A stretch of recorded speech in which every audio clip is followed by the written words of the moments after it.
I've been waiting for it. It's wavy. I don't operate that way, man. Which one is it? Which one are y'all talking about? All that stuff's like consent, so you got a whole. I saw the back. I would say I went to the game. I've never had a human being bark at me before. I had 2 young men bark at me. The one was on his knees, while another We're was live. by the Oh, we collar also of his shirt. included, I don't care. No Chairman. Georgia people anyway. Next time, I'll check those. we also included James's email on the drive, so all the I've never commissioners would seen that have before. reference for the meeting tonight. Email regarding the Schneider contract.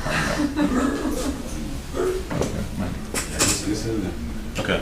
That's So we're ready? Jessica? Okay, ladies and gentlemen, it's 6 p.m., so we'll call the meeting to order for Upson County Board of Commissioners for Tuesday, November 14th. If you would, this time, please rise for our invocation. Mr. Shell's here again tonight to take care of business for us there, and followed by our pledge. Thank you. All right, let's pray.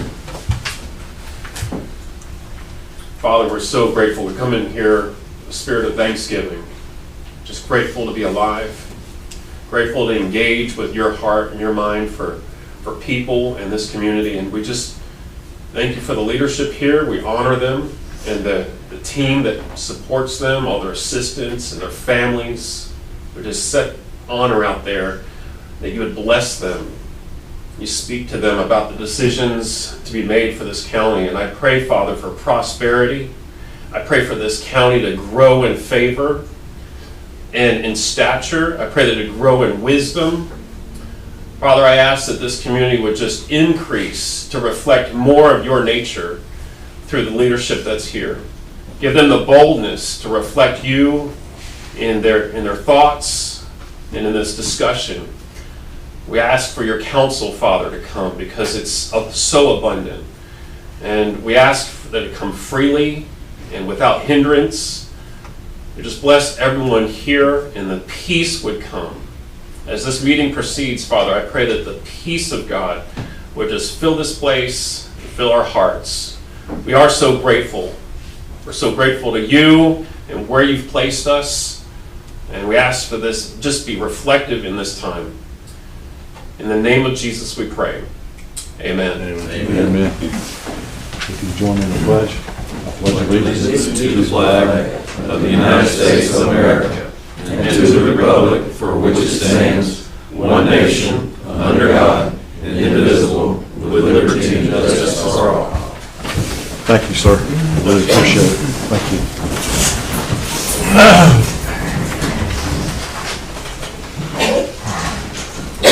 Gentlemen, if it would be okay with y'all, I'd like to ask a small change to tonight's agenda, just in the interest of having things out and have possibility for a little bit more discussion.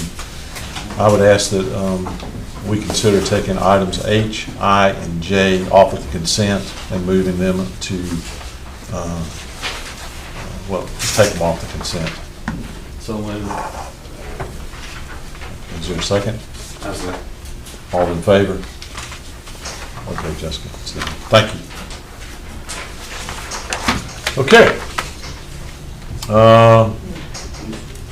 Next on the agenda is a public hearing, and the topic for the public hearing tonight is the 2024 budget. So with that, is there a motion to open the public hearing? second. Okay, do you get that, Jessica? Mm-hmm. All right. So, all right, Jessica, we'll call for a vote. Commissioner Jones? Yes. Commissioner Wilder? Yes. Commissioner Watson? Yes. Chairman Allen? Yes.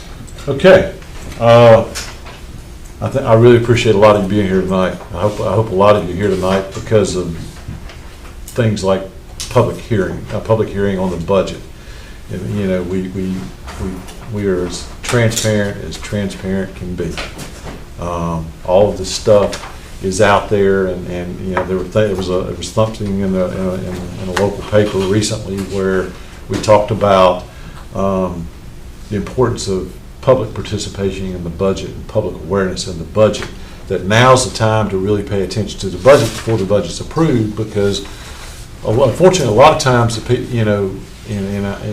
really get caught up on the cost to run the government when the property tax bill comes out. And unfortunately, the way our system works is when we pay our property taxes at the end of the year, we're paying the bills for the year that has gone by. This budget process is when we are allocating money for next year. What we're funding, where is the money going? So I know a lot of you are here tonight because that's what you want to hear. So, a lot of this information is out there.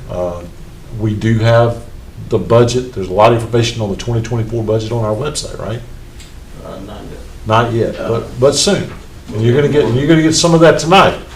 So, but we've had multiple meetings on the budget, and so this hearing tonight is to help bring some of the stuff from these open meetings that we've had that drive this whole process to get us to where we have a document for our review and approval for what we're funding next year as a community. So, Jason, you want to say anything else about that? Just a couple of other things, Mr. Chairman. Just to keep in mind that we're still probably what we like to consider maybe about 65% through the process. So we're looking for, according to your budget schedule, we're looking for the board to adopt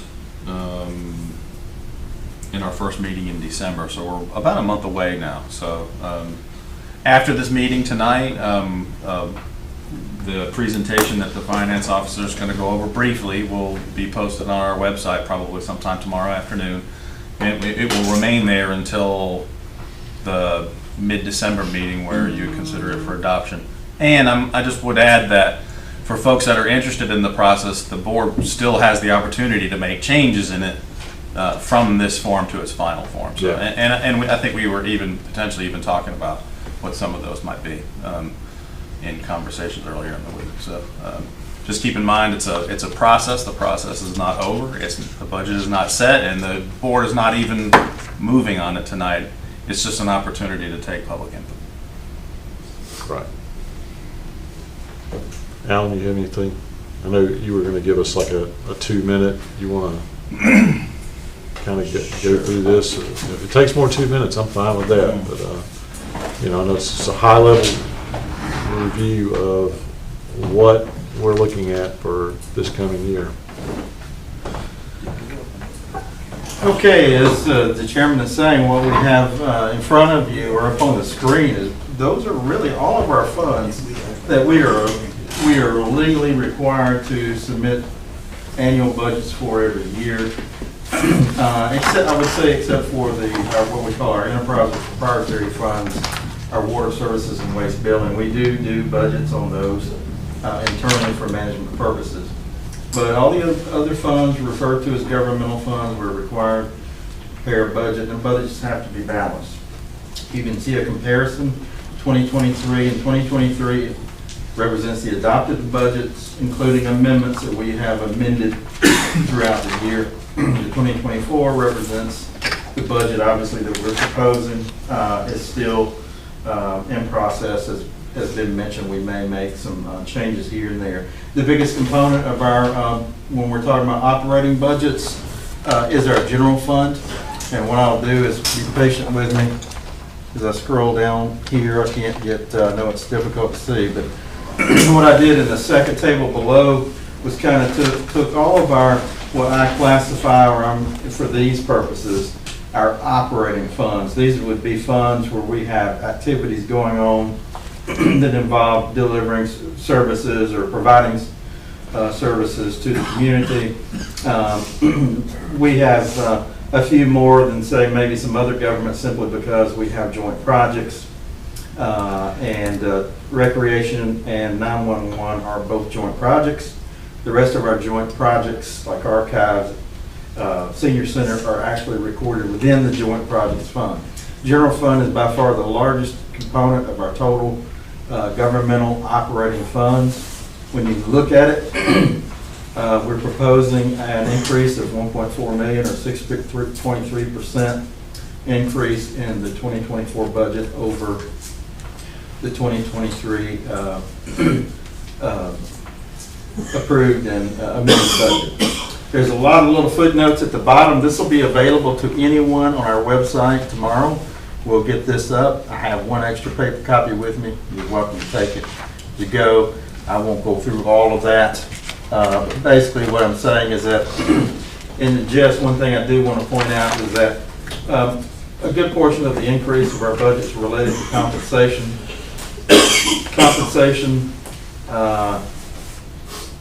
We're increasing or proposing to increase compensation, or at least salaries, by a 3% COLA for 2024 cost of living adjustment. And we typically, for most county employees, we have an internal merit system. We refer to them as steps. And typically with each year, based on, good performance for an employee, they will be awarded a 1.75% increase. So those are built in to the budget. I will tell you that we do have 3 different taxing districts: the county M&O and unincorporated services, which are things like our road department and animal control. Those are all included within that general fund line. That's where they are accounted for. The estimated millage rates at this point in time, based on the proposed budget above, you can see in the left-hand column for the 2024 millage rate, and then the 2023 millage rate, or the actual millage rates adopted and used for this fiscal year's taxing purposes. These millage rates are subject to change based on the digest. What we have at this time are the tax digest for 2023. So we don't have the 2024 tax digest. And also, when we get into 2024, we do forecasting to determine where we are with respect to our budget. In some cases, and much as we have had in the past, sometimes our forecasted total year-to-date expenditures fall below what we budgeted. That's enabled us to be able to go with a smaller millage rate. But those are the millage rates necessary just to balance our fund based on this budget at this time. And those millage rates are applicable. The unincorporated and joint projects, those are our millage rates for our residents in the unincorporated areas of Upton County. The general fund M&O are the millage rates applicable to all residents in Upton County, whether you live in the incorporated or unincorporated areas. And so really the next page is just really a breakdown. I kind of take those operating budgets we just discussed and kind of show you, okay, what's in it. And you can see personnel services, employee benefits is the biggest chunk of all of our budgets that we have. We have other operating costs that are involved, a small amount of appropriated to capital outlays. Got a nice little pie diagram with percentages that kind of show you that 62.5% of our total operating budget for these funds that we've been discussing, this doesn't include our water or solid waste services, is related to salaries and employee benefits, health care, and other types of retirement, etc. And then all I'm doing here, what I'm doing here is showing you revenues, and I need to advance over a wee bit. There we go. And I'm focusing on general fund here. So the general fund revenues, so I'm breaking it down, taking the governmental funds, just looking at general fund. So here's where our revenue sources come from. And you can see taxes. I mean, that's the significant portion of our revenue sources to operate our general fund. And I show that. So, Mr. Chairman, may I jump in there? Yeah, go ahead. And I think the chairman and I had a conversation this morning. When you see taxes, that's not all property taxes. That's also inclusive of the sales tax that we can operate on. Local option sales tax. And also our insurance premium tax. So those are the 3 largest chunks. So one other thing to keep in mind before we get too far along, just when you're comparing the current millage rate with projected millage rate. The one thing we did not include in the notes there, but we've harped on time and time again, we've never actually levied for EMS before. So you'll see that on the expense side under that, after personnel, it's contracted services. Well, about 35% of that entire contracted services line is just our one EMS service. So that's a lot of what's driving our projected millage rate, because we have been paying that out of fund balance or cash on hand. So this will be the first time. Almost 2 years. Right. So this will be the first time that we levy for it. So that's just a couple of things I wanted to add. Okay. Real quickly, next page. General fund, these are expenditures by functional classification. I won't go through all of these. I would recommend everybody to go out and look at this. So what the functional classification and department does for you is break down and show you public safety, shows you the total budget and what makes up public safety. You can see the EMS operations under public safety, what our budget is, almost $1.3 million for fiscal year 2024. This was exactly what county manager was referring to, that never before have we included that in the millage rates, except when it was a part of a joint project, but not part of the general fund.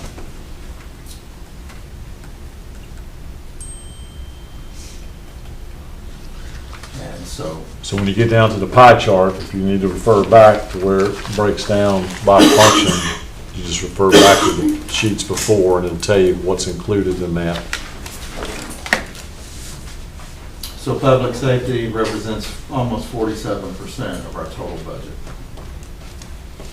If you took public safety and added judicial, it's going to put us nearly close to 70%.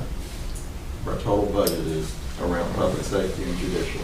Judicial will be all of our courts and the support that we provide as part of the Griffin Judicial Circuit. I say we provide, as a county we provide, the taxpayer. This is just another way to look at it, as opposed to function and department. This is by major classification in the general fund. You can see 5.5% increase in personnel services and employee benefits.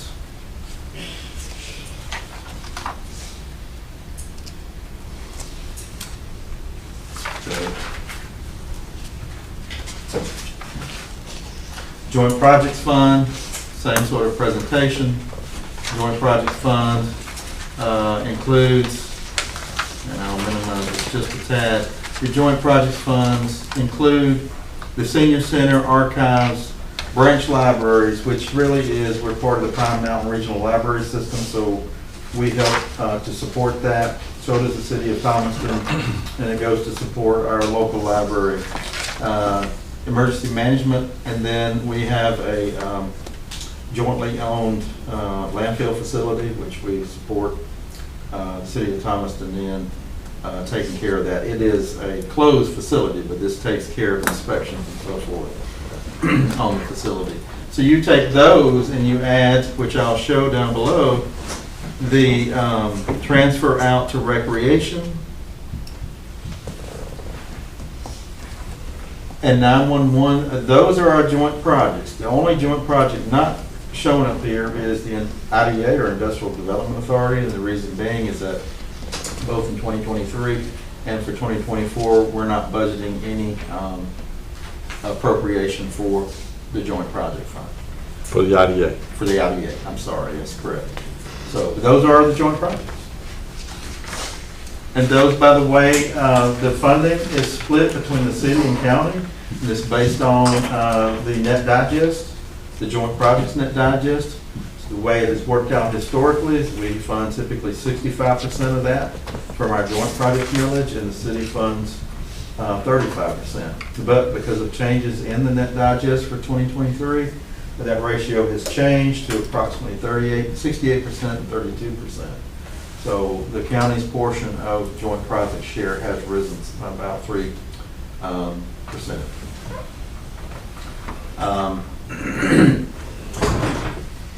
have to put my glasses. So Recreation fund, recreation is a large fund that we have. This is a joint project. Everything is broken down into basically a major classification. You can look at the charges for services. That's what the recreation department charges for use of facilities and all kinds of other services, including those are charges too for when parents pay for their kids' uniforms, etc. But we also pay for those uniforms and get reimbursement back from the parents. The intergovernmental, you see the city of Thomaston, that right now is the budgeted amount that the city of Thomaston would be paying us $501,000 for the recreation fund. And then the interfund transfer in, that represents Upson County's portion of the funding. And we transfer that in from the joint project. Squirrel Bluff is not a joint projects fund. It is a special revenue fund. The county does help subsidize. I would say the county general fund, maintenance and operation does help subsidize. You can see that under other financing source. The operations of Squirrel Bluff Fund, but to a large extent, approximately half or a little over half of the revenues come from services, charges that we, for various activities, parking, etc. that goes on at Squirrel Bluff. 911 fund works the same way. City of Thomaston helps us fund. We do get fees that are through from the state, from collections, I should say, from telephone companies. That's what you see for charges for services for public safety. But then the city of Thomaston and Upson County has to come in and fund the rest of the the remaining net budget.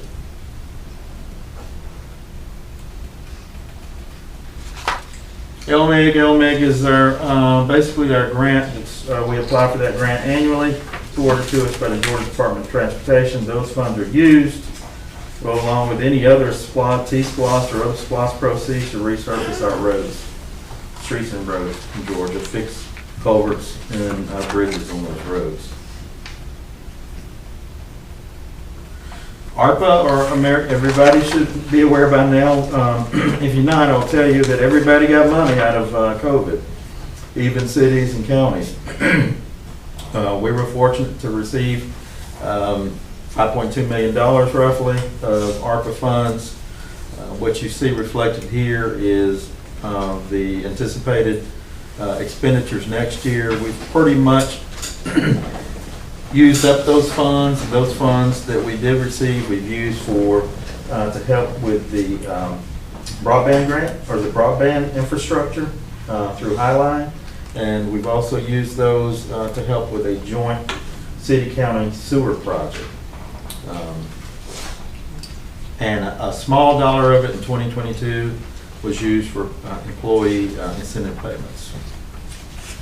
Public safety employee. And jail construction fund, pretty simple.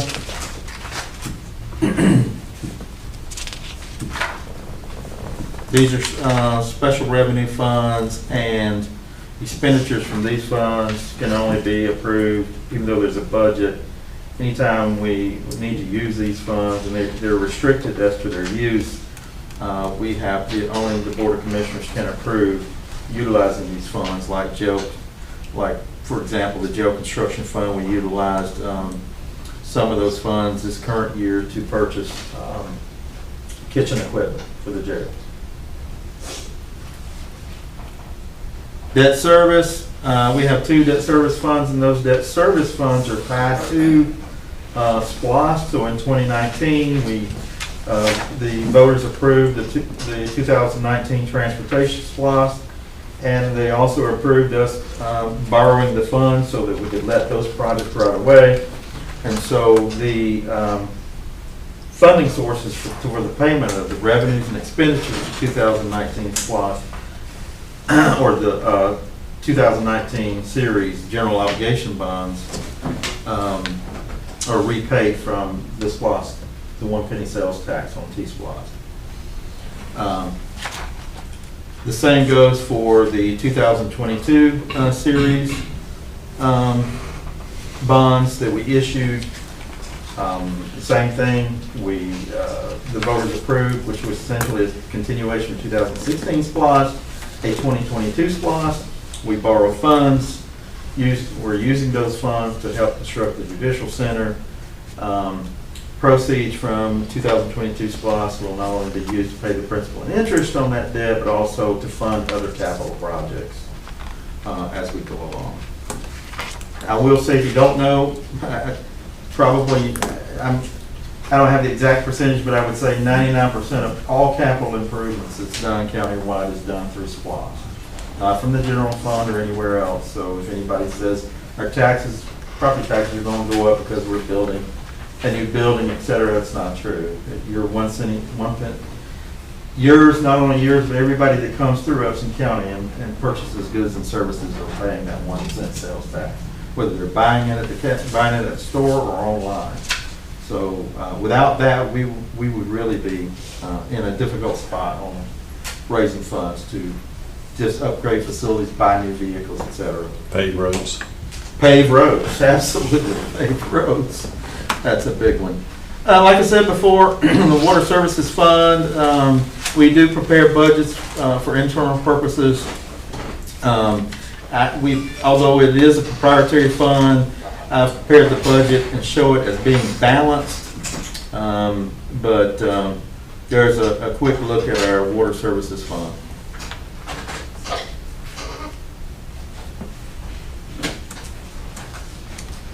And then our Waste Billing Services Fund. Not as large. We only have one person dedicated to the Waste Services Fund. All of these services, as you know, are contracted out through a third party. And so those costs that you see, contract with solid waste company, that's what it's costing us and projecting to cost us in 2024 for those services, or cost the county. That is all. Any questions from the commissioner? Now, I'll just kind of try to summarize this just one step further. This is the culmination of months of work and building this budget, working, and staff working with the department heads to figure out, services. I mean, because this bottom line is what we're paying for. We're paying for county services, and and what we're gonna do and what we're not gonna do. And as part of this year's budget, there's really no growth in personnel. In fact, it's quite the opposite. There are vacant positions that are not funded in '24 that were carried over from '23 as just as a means to try to control our expenses. So to say all that, also one of the things that Mr. Salter pointed out, there's no funding in '24 right now for joint projects for the IDA. Now that could change. We've been pretty specific about what our expectations would be for funding for the IDA, and that is having a strategic plan and specific goals and objectives, and stuff that we can point our finger to and say this is going to be done by such and such a time. And so we do recognize that it is important to invest in economic development. We're just saying that right now we have invested heavily. The IDA is sitting on about $2.7 million in fund balance. We're just saying let's spend that down for operations, and if the need arises for something, then we'll come back to the table, because at any time throughout the year we can do a budget amendment and make those changes and go from there. So there's a slight increase in fire protection.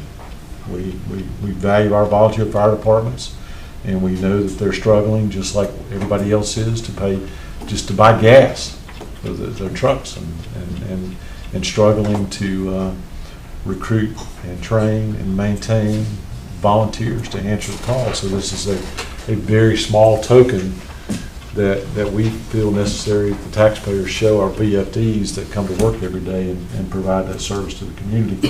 Anything else out there we kind of want to highlight. But I think Alan and staff, Jason, everyone. Mr. Chairman, I would just add that job. it's not a, it actually represents a overall decrease in approved positions. Yep. So obviously some were vacant that we've frozen. Some were recently occupied and we just opted to try to work internally to, at least for the next year, to not. We're asking staff to do more with less. We recognize this is going to be a tough year. I mean, when you add $1 million ambulance service, and I don't know about y'all, well, I'm pretty sure that none of us have received any calls or a significant number of complaints about speed of response time or quality care from that EMS service that we bought on February of '21. So, but we had money that we were able to use to pay for that service, and in order to balance the books for '24, we're going to see some impact on our budget this year, unless there's something that happens, that we can't foresee now. Again, those estimates on millages are to balance the books. Every year we put that millage rate on there. It typically does show a pretty good bump, but we don't know what the digest is going to be. This is all forecasting, so we have to present a balanced budget, so that's what that is. I know we have no one signed up for comments for the public hearing. What I would ask you guys and anybody watching, that if you have questions regarding what you've heard or learn or see on our website, reach out to us. I think most people in the community know how to reach out to their commissioners. And, I want people to understand that now is the time. And if you see something out there that you have concerns about or questions about or just don't agree with or agree with, I'm sure there are people out there that say we don't do enough for our volunteer firefighters. Wish we could do more, but now's the time where we're trying to figure out what we're going to pay for and what we're not going to pay for it and how we're going to do it. So services that we need to cut back on. A lot of services, when you dive into this, and there's another document that's really important that the staff did last year was the 2023 budget book. I handed a lot of those out. Go back and look at, there's a lot of detail in there. And when it comes down to it, there's very little what we would call discretionary spending in this budget. Everything's driven by other agencies and other service providers. So if you have questions, please reach out. So that being said, anything else as far as the budget hearing, Jason? No, sir. So with that, I'll entertain a motion to close the public hearing. So I moved. There's a second? Second. All in favor? The budget hearing is now closed. Next on the agenda are public comments.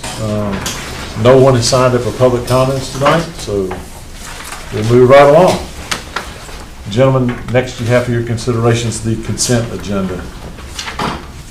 Under the consent, you have approval of the October 24 budget meeting minutes, approval of the October 24 regular meeting minutes, approval of the October 26 budget meeting minutes, approval of the November 1st work session minutes, approval of the 2024 holiday schedule, approval of the 2024 Board of Commissioners meeting schedule, and approval of beer and wine license renewals. And all of those are renewals. So with that, is there a motion on the consent? I offer a motion that we approve the consent agenda. Is there a second? Second. Ms. Jones? Commissioner Jones? Yes. Commissioner Wilder? Yes. Commissioner Watson? Yes. Chairman Allen? Yes. All right. Moving along. Gentlemen, next on the is item H, discussion and possible consideration of an investment grade audit agreement with Schneider Electric. You'll recall that we had a long conversation about this at our last meeting. We discussed this at our work session. So because of all that, what I'll ask for right now, is there a motion on item H?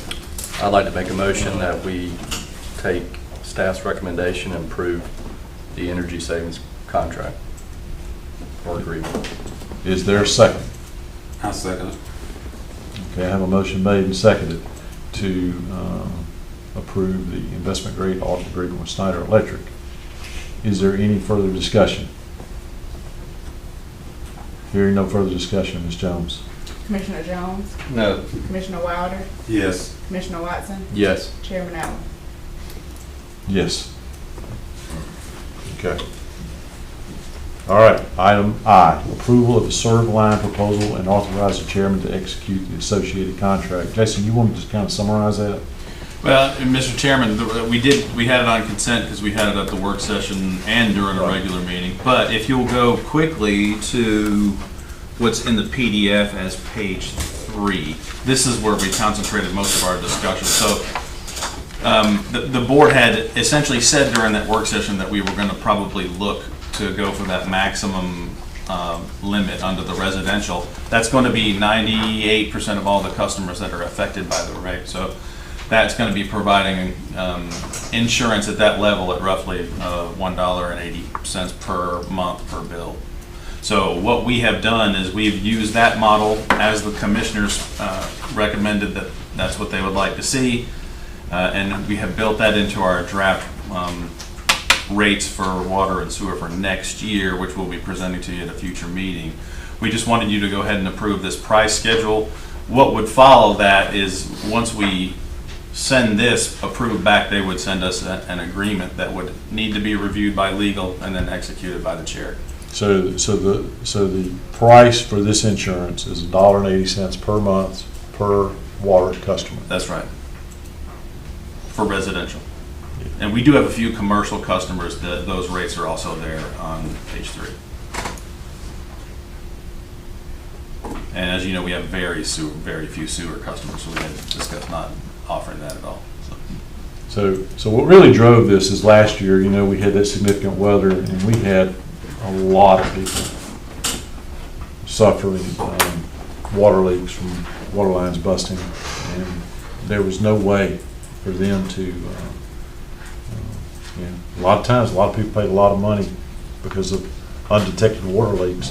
So this is going to provide coverage for them. So $1.80 a month.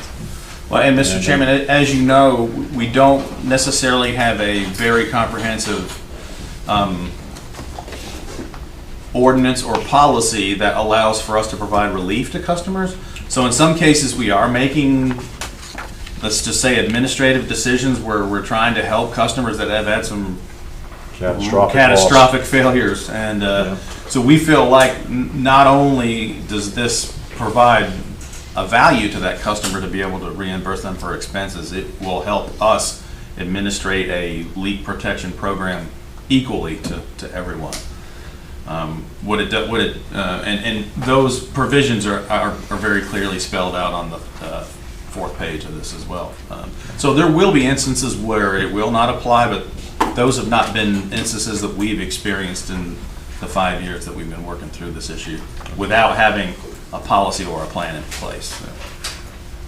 So staff's recommendation is to approve this. To accept this quote and then have the chairman execute a contract. So gentlemen, you've heard staff's recommendation. Is there a motion on staff's recommendation? I make a motion to go with staff recommendation. Is there a second? Second. Have a motion made and seconded to approve the serve line proposal and authorize the chair to execute the contract. Any discussion? Hearing none, Ms. Jones. Commissioner Jones? Yes. Commissioner Wilder? Yes. Commissioner Watson? Yes. Chairman Allen? Yes. Okay, next on the agenda is the approval of a letter to the Georgia Department of Transportation requesting a traffic study. And as we, if you remember at our last meeting, Mr. Johnson came in and offered, his concerns and those of the folks in the neighborhood out there about the safety of the intersection at Trinity Road and Highway 74. So what you have before you is a letter from us, signed by me, to the Georgia Department of Transportation requesting a, let's see. Well, I'll just read it. Due to recent traffic fatalities at the intersection of Trinity Road and Highway 74 West, citizens of the community have petitioned the Board of Commissioners requesting that they submit a request to the Department of Transportation to conduct a road study. We would like to provide our constituents with information regarding a road safety audit, traffic engineering study, along with any and all crash data pertaining to this intersection. We are enclosing a copy of the petition that was submitted to the Board of Commissioners. Please accept this as a formal request for a traffic study at the intersection of Highway 74 and Trinity Road, signed by me. Is there a motion to authorize me to sign this and send it along? So moved. Is there a second? Second. Have a motion made and seconded. Is there any further discussion? Hearing none, Ms. Jones. Commissioner Jones? Yes.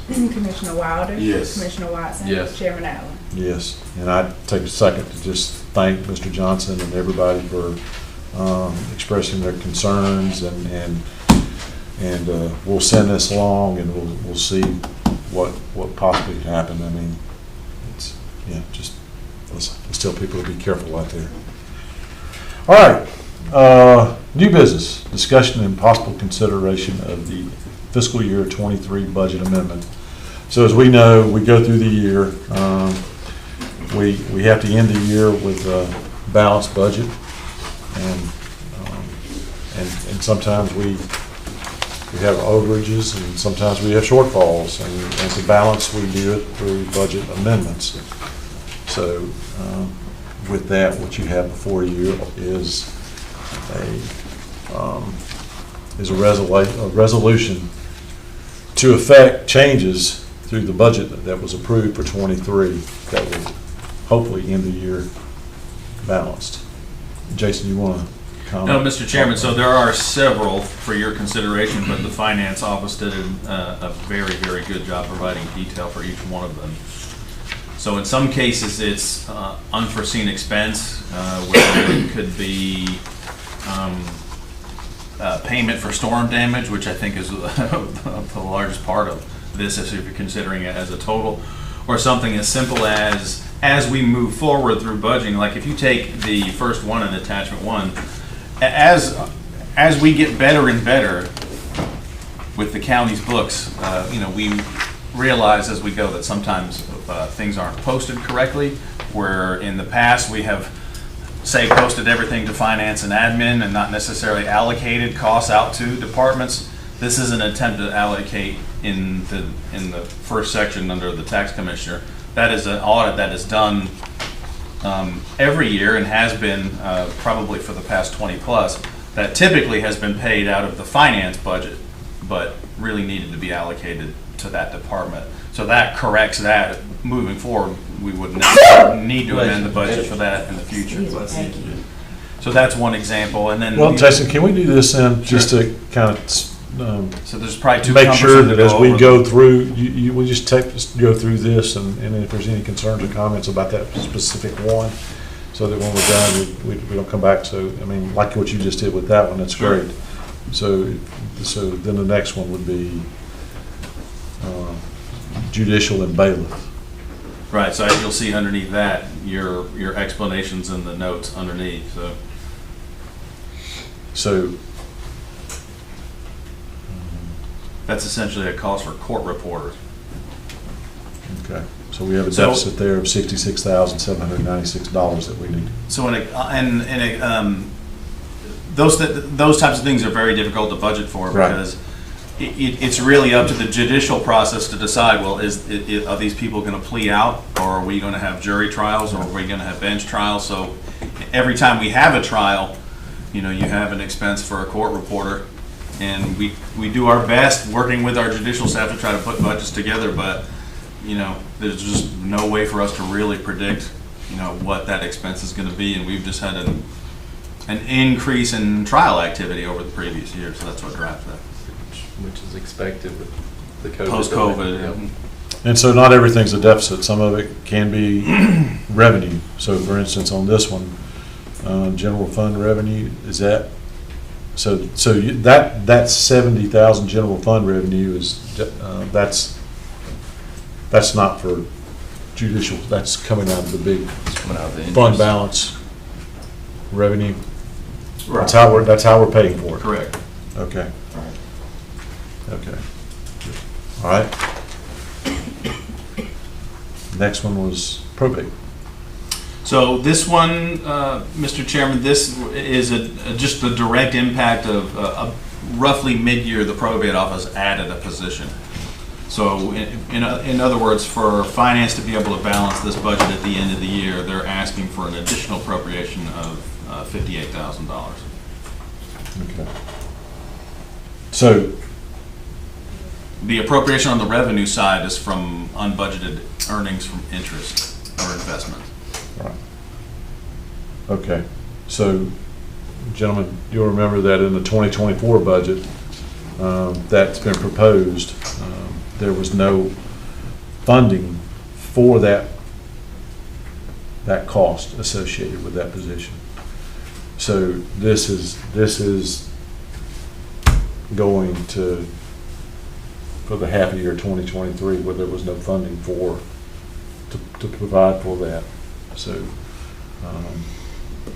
so $58,000 is what is being needed to balance that out.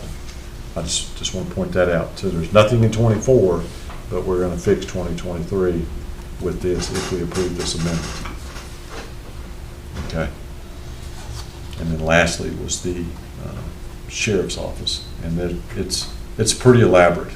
But when you consider that the budget for the sheriff's office is $3.4 million, and you end up at the year with a potential deficit of $178,000.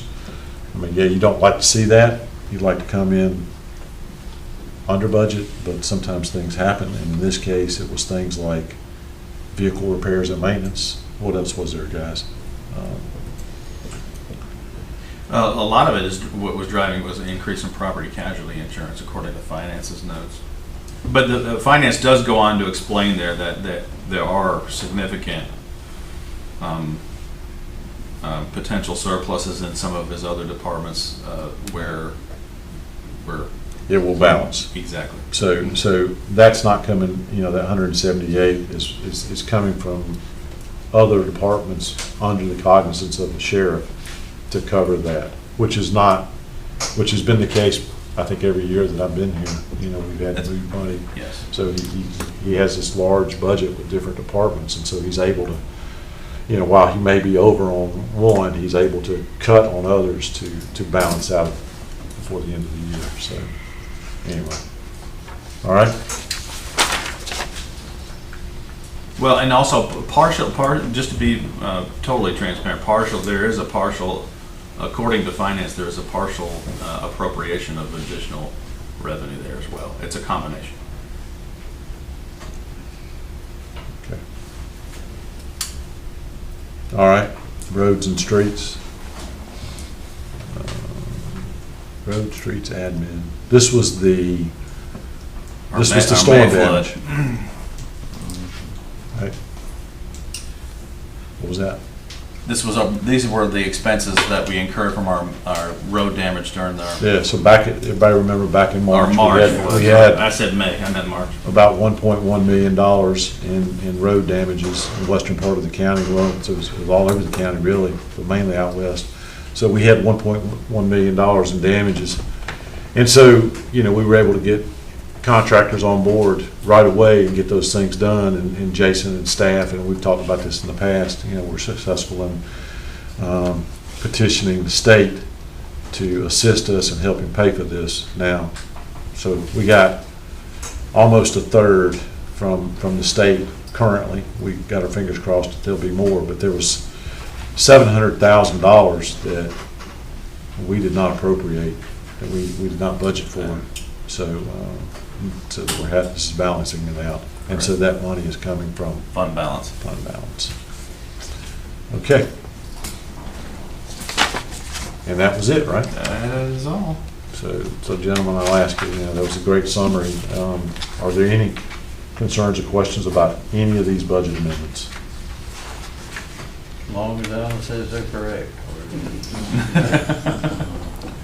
So, we're good with all these? I'm good. As long as Alan's good. I could vouch for the the accuracy of the numbers, but. I hope so. You guys are the only ones that can approve an amendment. Oh, I understand that. I just wanted to make sure the numbers were. Oh, yeah, yeah. And it does involve a little estimation, because I'm trying to project to the end of the year, but.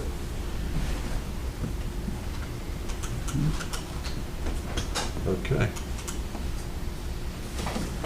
Well, I know we've had comments and discussion about the deficit in the probate court. You know,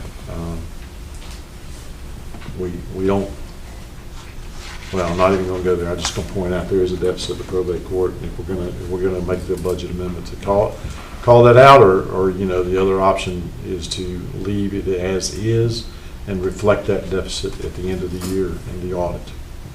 I mean, the bill's gonna get paid. I mean, it's just how we reflect it. And then what do we do next year? So with that, if there's no more discussion. We got a staff recommendation on that? I think you got it right here. Don't want to speak for staff, but No, that's the staff recommendation, the document you're holding. to balance the budget. Okay, I'll entertain a motion. We certainly understand the issues with exceeding appropriations and those conversations we have had as staff. So, but just also to be clear, though, those appropriations in the budget summary that our CFO so diligently went over for next year, those appropriations are not included in that specific department. So this will fix it for this year, but not. The deficit will still exist moving into next year based on the budget that staff presented to you. Yeah, from the beginning. Things happen that are within when things happen on your budget that are beyond your control. Storm damage, you know, $1 million having to go out there and repair roads. That's beyond your control. But there are other things that are within your control, and I would hope that everyone, and I know that everyone tries to live within their means when we approve these budgets. And sometimes, you know, tough decisions have to be made to accommodate that. And so with that, I'll keep my mouth shut. So what you have right here is your resolution. And so just to summarize this, I'll read it for the record.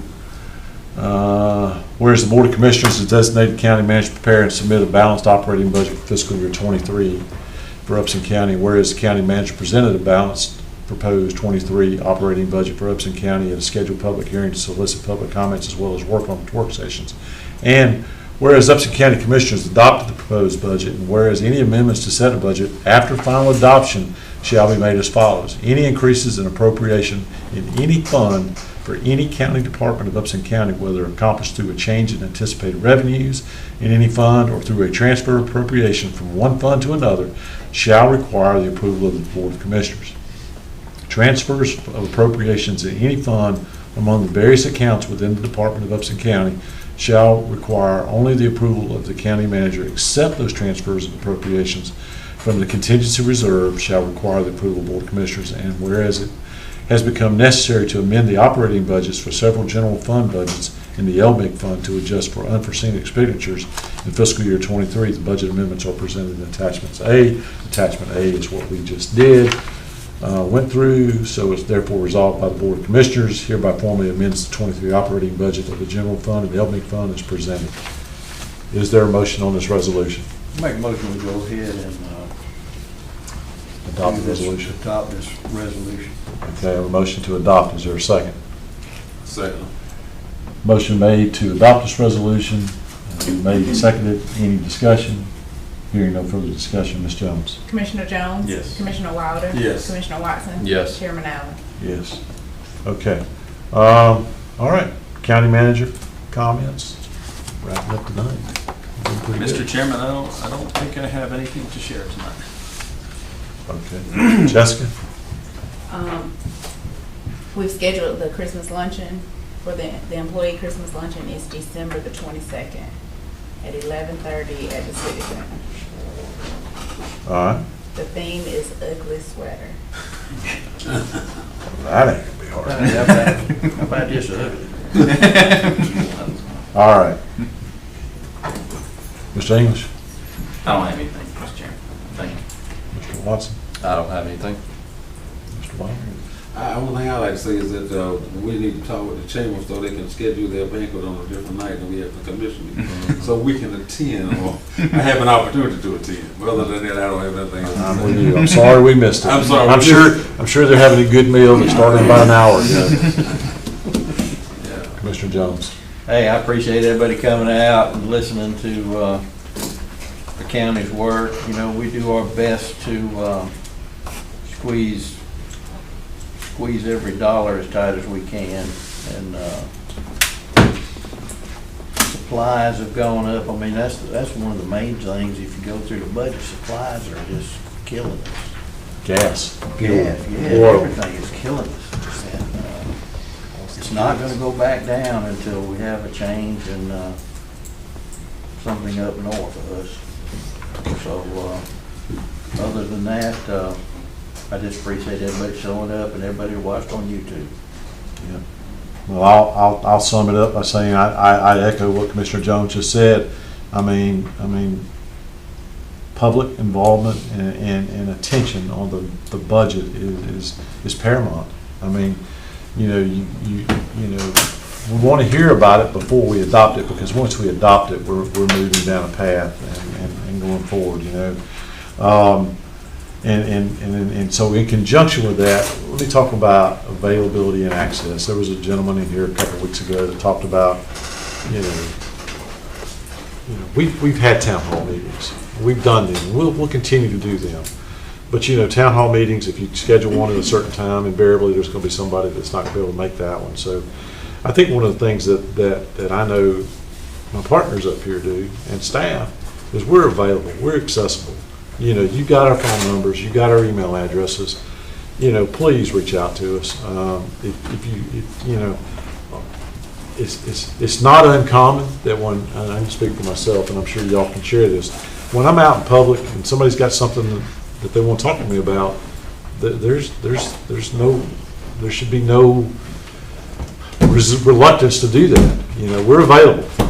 You know, so you know, if anybody wants me or any commissioners or staff to attend a meeting, you know, whether it's a civic group, a church group, or any of that, you know, please reach out to us. You know, we're available. Actually love the opportunities, and it's really beneficial. You know, I know we've been invited numerous times out to Crest, and we love coming out there because y'all feed us pretty good when we come out there. And you know, so when there's opportunities to do that, I know that we all. Salem is another community that you know invites us out. Yatesville, you know, so and so it's not necessarily about communities, but if there's any group, Boy Scouts, I don't care if it's a group of folks that want to meet at some really nice restaurants around here and talk in the morning. You know, that we're not reluctant to do that in any way. So we're available. So please. And the last thing I'll say, Jessica and staff, thank you so much for the work that you did to highlight Veterans Day this year. I really appreciate it. You're welcome. Thank you. So with that, any final thoughts? Motion to adjourn. So moved. Is there a second? Second. We're adjourned. Thank y'all. Appreciate it. We're still live.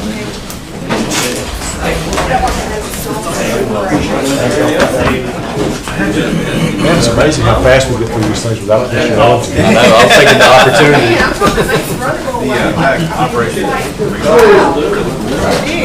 Oh, gotta give me some fried chicken.